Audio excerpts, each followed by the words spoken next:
ژنەکان وڵاتیان نییە. ناوی ڕۆمانەکەی ئەم خانمە نووسەرەیەکە جێگای سەرنج بوو. ئاژین عەبدولخالق خانمە ڕۆمانووسی کورد ئازارەکانی ژن و کوردی بە یەک شوپاندووە و لە زمانی ژنێکەوە لە ڕۆمانەکەی باسی کردووە. ئاژین باسی بوێری ژنێکی کوردەکە کە کاراکتەری ڕۆمانەکەیەتی ئەو بەم جۆرە لە زمانی ژنێک و بێوڵاتی دەدوێ.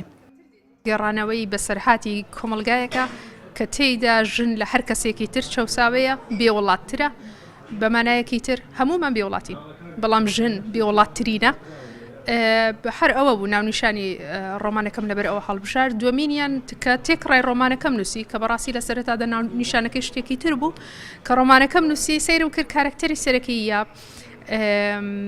قوربانی سەرەکی لە ڕۆمانەکە ژنێکە کە تێکڕای کتێبەکە باسی بێوڵاتی دەکات باسی بێناسنامەی دەکات بەڵام کارکتەری سەرەکی لە ڕۆمانەکە ژنێکە بۆی پێم باش بوو بڵێم ژنەکان وڵاتیان نیە و دوور لە هەموو ئەوانش بە ئەزمموی خۆم بە گەڕانم بە سوڕانم بەو دنیادا بەڕاستی هەموو ژنەکان لێک دەچن هەمومان یەک دڵمان هەیە هەمووشمان بێوڵاتی.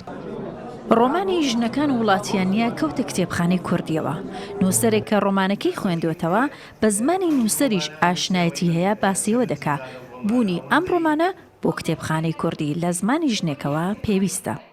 لە چوارچێوەی ڕۆمانێک دای خوێنینەوە پێم وایە دوو جار کاریگەریەکەی زیاترە بێ لەبەرەوە یەکەم هەر شتێک کە چووە چوارچێوەی جێڕانەوە و ئەدەبی جێڕانەوە ئاسانتر و بە جۆرێک لە وێنایەکی درامی ئەگاتە خوێنەرانی و لەوەش گرنگترەوەیە کە ژنێک هەوڵەدا خۆی بنووسێتەوە و ئەو ڕووداوانی کە لە بەسەری هاتوون. دیارە ناوەڕۆکی ڕۆمانەکەی دابەشبوون و پەرتبوونە بەسەر دوو کلتور و دوو دنیا و دوو فەزای جیاوازی ژیانکردندا کە لە نێوان ئەو شوێنەی کە هەوڵەدا بە تەواوەتی لی دەرچێت بچێتە شوێنێک و کلتورێکی تر کە ئەوروپایە.